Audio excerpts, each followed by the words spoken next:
യേശുവിന്റെ നാമത്തിൽ സ്വർഗ്ഗങ്ങളുടെ ഭൂമിയുടെ ആളുകളോട് മുഴങ്ങാൻ പാടുന്നു. പരിശുദ്ധാത്മാവിനെ ശുശ്രൂഷ ചെയ്യുന്നത് മുഴുവൻ യേശുവിന്റെ നാമത്തിലാണ്.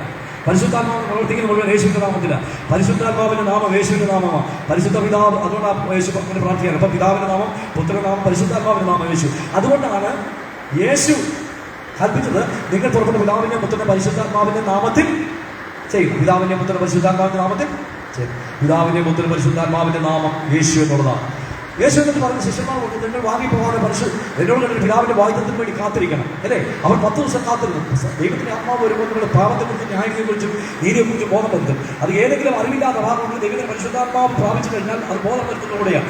അങ്ങനെ ഈ പത്രോസ് ഉൾപ്പെടെയുള്ള 120 പേർ 10 ദിവസം കാത്തിരുന്നപ്പോൾ ദൈവത്തിന്റെ പരിശുദ്ധാത്മാവ് വന്നു. അഗ്നിജ്വാല പോലെ പിളർന്നിരിക്കുന്ന ആവൾ പ്രത്യക്ഷമായി, വലിയ മുഴക്കമായി. പത്രോസ് എഴുന്നേറ്റ് പ്രസംഗിച്ചപ്പോൾ പരിശുദ്ധാത്മ പൂർണ്ണനായി പാപത്തെക്കുറിച്ച് നീതിയെക്കുറിച്ച് ന്യായത്തെക്കുറിച്ച് ബോധം വരുന്ന ദൈവത്തിന്റെ പരിശുദ്ധാത്മാവ് പത്രോസിനോട് പറഞ്ഞു, പത്രോസേ, യേശു പറഞ്ഞത് പിതാവിന്റെ പുത്രന്റെ പരിശുദ്ധാത്മാവിന്റെ നാമത്തിൽ ചെയ്യാനാണ്. യേശു പറഞ്ഞത് പിതാവിന്റെ പുത്രന്റെ പരിശുദ്ധാത്മാവിന്റെ നാമത്തിൽ ചെയ്യാനാണ്. പിതാവിന്റെ നാമം യേശു, പുത്രന്റെ നാമം യേശു, പരിശുദ്ധാത്മാവിന്റെ നാമം യേശു. അതുകൊണ്ട് നീ പ്രസ്താവിക്കേണ്ടത് പിതാവിന്റെ പുത്രന്റെ പരിശുദ്ധാത്മാവിന്റെ നാമമായ യേശു ക്രിസ്തുവിന്റെ നാമത്തിൽ സ്നാനപ്പെടുത്താൻ കൽപ്പിച്ചോളാൻ പറഞ്ഞു. അതുകൊണ്ടാണ് 120 നൽകുന്നതോട് പത്രോസ് പറഞ്ഞത്, നിങ്ങൾ മാനസാന്തരപ്പെട്ട് നിങ്ങളുടെ പാപങ്ങളുടെ മോചനത്തിനായി ഓരോരുത്തർ യേശു ക്രിസ്തുവിന്റെ നാമത്തിൽ സ്നാനമേൽപ്പി. യേശു ക്രിസ്തുവിന്റെ നാമത്തിൽ. അതുകൊണ്ട് നമ്മൾ തെറ്റിപ്പോകുന്നത് യേശു ക്രിസ്തുവിന്റെ നാമമാണ് ശരിയായിട്ടുള്ള നാമം. സ്വന്തം മതി. അതുകൊണ്ടാണ് അപ്പോസ്തലത്തിൽ മുഴുവൻ വായിച്ച വാക്യങ്ങൾ മുഴുവൻ യേശുക്രിസ്തുവിന്റെ നാമത്തിൽ മാത്രം ജലസ്നാനം എന്ന് രേഖപ്പെടുത്തിയിരിക്കുന്നത്.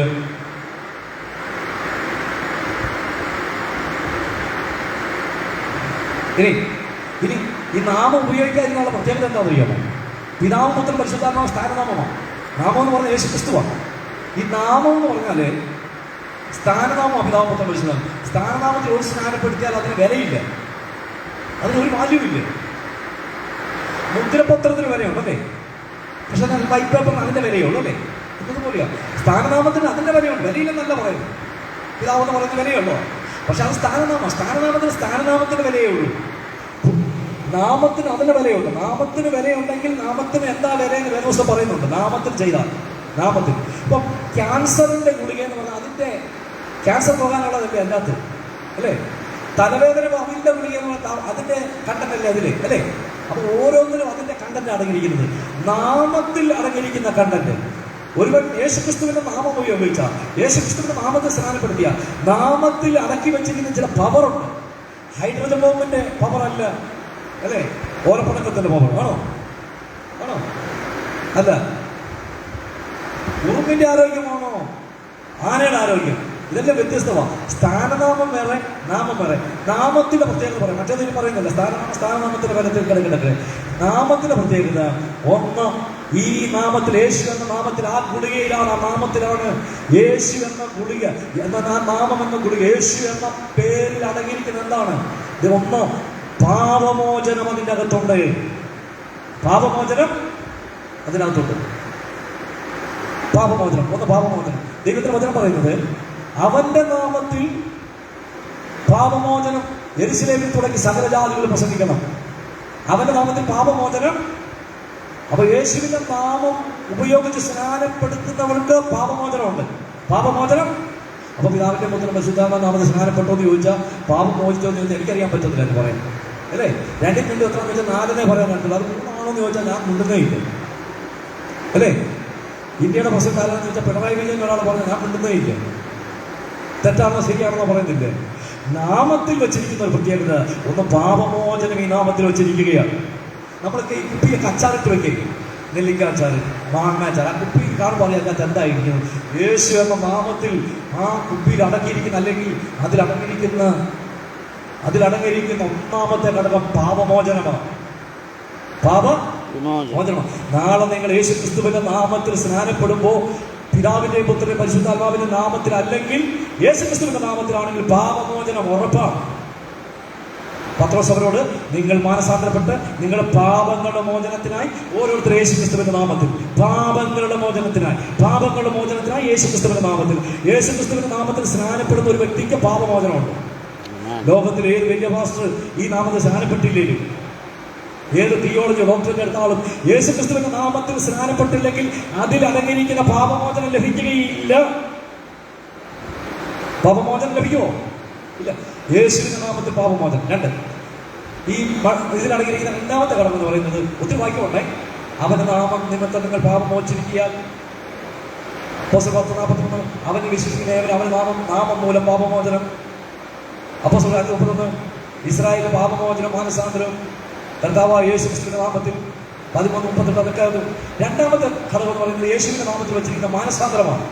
ലൂക്കോസ് 24:47, മാനസാന്തരവും പാപമോചനവും യെരൂശലേമിൽ തുടങ്ങി അവന്റെ നാമത്തിൽ. അവന്റെ മാനസാന്തരം പാപമോചനം അവന്റെ നാമത്തിൽ യെരൂശലേമിൽ തുടങ്ങി അല്ലേ. അപ്പൊ പാപമോചനം ഇതിനടങ്ങിയിരിക്കുന്ന രണ്ടാമത്തെ മാനസാന്തരം. മൂന്നാമത്തെ ഘടകം യേശുവിന്റെ നാമത്തിൽ അടങ്ങിയിരിക്കുന്ന മൂന്നാമത്തെ കണ്ടന്റ് അപ്പോസ്തലർ 4:38, സൗഖ്യം നിന്റെ കൈ നീട്ടുന്നതിനാലും നിന്റെ പരിശുദ്ധദാസനായ യേശുവിന്റെ നാമത്തിൽ അത്ഭുതങ്ങളും അടയാളങ്ങൾ നടക്കുന്നതിനാലും. യേശുവിന്റെ നാമത്തിൽ മാത്രമേ അത്ഭുതം അടയാളം നടക്കത്തുള്ളൂ. സ്തോത്രം പറഞ്ഞേ. അപ്പൊ നിങ്ങൾ പ്രാർത്ഥിക്കുമ്പോൾ യേശുവിന്റെ നാമം ഉപയോഗിച്ചെങ്കിൽ മാത്രമേ, അതിൽ മാത്രമേ, സ്ഥാനനാമത്തിൽ അതിന്റെ കണ്ടെത്തിയില്ല. പുതിയ നിയമത്തിൽ യേശുവിന്റെ നാമത്തിലാണ് പുതിയ നിയമ വിശ്വാസിക്ക് യേശുവിന്റെ നാമത്തിലാണ് അത്ഭുതങ്ങളും അടയാളങ്ങൾ. മാനസാന്തരം അതിലാണ്, പാപമോചനം യേശുവിന്റെ നാമത്തിലാണ്. അപ്പൊ സ്നാനപ്പെടുമ്പോൾ അതിലുള്ള കണ്ടന്റ് ഓർത്തണം. നിങ്ങൾ യേശു ക്രിസ്തുവിന്റെ നാമത്തിൽ സ്നാനപ്പെടുത്തുന്ന ദൈവദാസം പറയുമ്പോൾ ഓർത്തോണം, ഇതെല്ലാം ഈ പാപമടങ്ങിയ നാമം നിങ്ങൾ ഇങ്ങനെ ഉപയോഗിക്കാൻ പറഞ്ഞു. 3, ഭൂതങ്ങൾ കീഴടങ്ങുന്ന ഈ നാമത്തിൽ. മർക്കോസ് 16:17, വിശ്വസിക്കും രക്ഷിക്കപ്പെടാൻ ഭൂതങ്ങൾ എന്റെ നാമത്തിൽ ഭൂതങ്ങളെ പെട്ടാം. യേശുവിന്റെ നാമത്തിൽ ഭൂതങ്ങൾ കീഴടങ്ങും. സ്തോത്രം പറഞ്ഞേ. അപ്പൊ നിങ്ങൾ ആൾ സ്നാനപ്പെടുന്ന യേശുക്രിസ്തു നാമത്തിലാണ്, അത് ഭൂതങ്ങൾ കീഴടങ്ങുന്ന നാമമാണ്. ആ നാമത്തിന്റെ പവറാ. നിങ്ങൾ ഈ നാമത്തിൽ സ്നാനമായിട്ട് ഓർത്തോണം. നിങ്ങളുടെ മുമ്പിൽ ഒരു പൈശാചിക ശക്തി നിൽക്കുകയാണ്. നിങ്ങൾ എഴുന്നേറ്റ് ദൈവസഭയിൽ ആമേൻ പറയുമ്പോൾ പൈശാചിക ശക്തികൾ ഇരിക്കും. കാരണം എന്താണെന്ന് അറിയാമോ? അല്ലെ അലറി മാറും. കാരണം നിങ്ങൾ അത്ഭുതങ്ങളും അടയാളങ്ങൾ നടക്കുന്ന യേശുവിന്റെ നാമത്തിൽ അസ്നാനപ്പെട്ടിരിക്കും. നിങ്ങൾ രോഗികളെ നിങ്ങൾ ചെന്ന് കൈവച്ച് യേശുവിന്റെ നാമത്തിൽ രോഗം മാറട്ടെ എന്ന് പറഞ്ഞപ്പോൾ രോഗികൾ സൗഖ്യം പ്രാപിക്കും. കാരണം നിങ്ങൾ യേശുവിന്റെ നാമത്തിലാണ് സ്നാനപ്പെട്ടിരിക്കുന്നത്. കാരണം ഈ നാമത്തിൽ സൗഖ്യം വെച്ചിട്ടുണ്ട്. അത്ഭുതങ്ങൾ പറയാം. നിങ്ങൾ പ്രാർത്ഥിക്കുമ്പോൾ നിങ്ങൾ അറിയാത്ത അത്ഭുതങ്ങൾ നിങ്ങളുടെ സഭയിൽ നിങ്ങളുടെ കുടുംബത്തിൽ നടക്കും. കാരണം നിങ്ങൾ യേശുവിന്റെ നാമത്തിൽ അത്ഭുതം അടയാണ്. സ്തോത്രം പറഞ്ഞേ. ഇനി ഒത്തിരി കാര്യം പറയാനുണ്ട്. യേശുവിന് എന്തൊക്കെയാണ്? നിത്യജീവൻ. ദൈവപുത്രന്റെ നാമത്തിൽ വിശ്വസിക്കുന്ന നിങ്ങൾക്ക് നിത്യജീവനുണ്ട്. ദൈവപുത്രന്റെ നാമം യേശുവ. ആ നാമത്തിൽ വിശ്വസിക്കുന്ന നിങ്ങൾക്ക് നിത്യജീവനുണ്ട്. അപ്പൊ നിത്യജീവനിൽ പോകണമെങ്കിൽ, സ്വർഗത്തിൽ പോകണമെങ്കിൽ ഈ പുത്രന്റെ നാമത്തിൽ വിശ്വസിക്കണം. പുത്രനാമം യേശു എന്നുള്ളതാണ്. അതുകൊണ്ട് ദൈവരാജ്യത്ത് പോകാൻ മറ്റൊരു നാമമില്ല രക്ഷിക്കപ്പെടാൻ. ഇനി സകല നാമത്തിന് മേലായ നാമമാണ് ഈ നാമം. അതുകൊണ്ട് ഫിലിപ്പിയർ 2:9, അതുകൊണ്ട് ദൈവം അവരെ ഉയർത്തി സകല നാമത്തിന് മേലായ നാമം നൽകി. രക്ഷയുടെ നാമം അപ്പോസ്തലർ കൊടുത്ത് മറ്റൊരുത്തൻ രക്ഷയിൽ നിന്ന് രക്ഷിക്കുന്ന ഭൂമിയിൽ നാമമില്ല. ഇത് സ്വർഗ്ഗത്തിലെ ഭൂലോകങ്ങളുടെ എന്തോരുണ്ട് സർവ്വപ്രകാരം നടന്ന നാമം. വാക്കിനാലോ ക്രിയാലോ എന്ത് ചെയ്താലും യേശുവിന്റെ നാമത്തിൽ ചെയ്യണം. പൗലോസ് പഠിപ്പിക്കും, വാക്കിനാലോ ക്രിയാലോ എന്ത് ചെയ്താലും യേശുവിന്റെ നാമത്തിൽ ചെയ്യണം. കാരണം വാക്കിനാലും ക്രിയാലും നടക്കുന്ന ഒരു ശുശ്രൂഷയാണ് സ്നാനം. അത് യേശുവിന്റെ നാമത്തിൽ. പിന്നെ ഒത്തിരി ഉണ്ട് കേട്ടോ. അതെല്ലാം ഞാൻ അഭാവം അവസാനിക്കുക. അപ്പൊ യേശുവിന്റെ നാമത്തിൽ അടങ്ങിയിരിക്കുന്ന കണ്ടന്റുകൾ ഒരു 10-30 പറയാനുണ്ട്.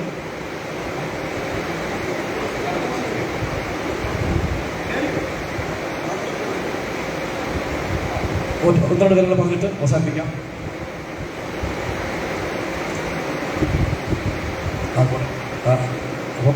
അതുകൊണ്ട് ഈ വേദപുസ്തകത്തിൽ പറയുന്ന ഒത്തിരി 5-6 പോയിന്റുകളാണ് സമയം പോകുന്നത്. അതുകൊണ്ട് വേദപുസ്തകം പറയുന്ന ഏറ്റവും പ്രധാനപ്പെട്ട സ്നാനം യേശുക്രിസ്തുവിന്റെ നാമത്തിൽ തന്നെ. കേട്ടോ മോനെ, കേട്ടോ? വിശ്വസിക്കുന്നുണ്ടോ? നിങ്ങളുടെ മേൽ നാളെ ശക്തി വ്യാപരിക്കും. ആ നാമത്തിന് ശക്തി ഇറങ്ങും. കുറച്ച് പോയിന്റുകളുണ്ട്. അതൊന്നും പിന്നെ ഇത്ര നിങ്ങൾ സ്നാനപ്പെടാനുള്ളതെല്ലാം ആയിക്കോട്ടെ അല്ലേ? എനിക്ക് കിട്ടറിയും.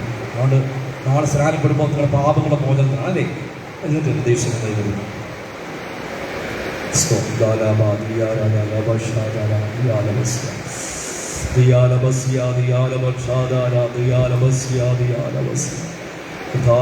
നിങ്ങളുടെ ദൈവങ്ങളെ പ്രാർത്ഥിക്കുകയാണ്.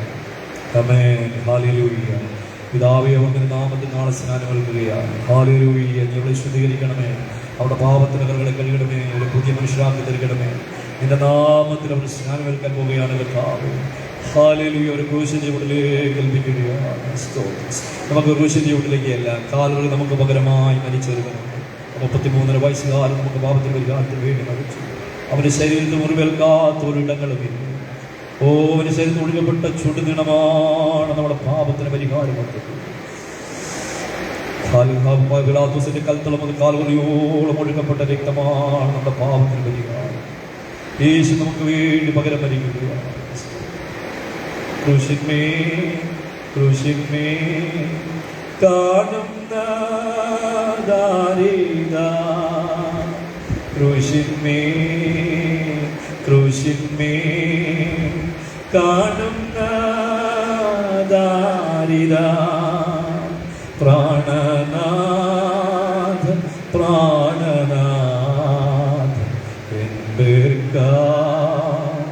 ചാകുന്നു,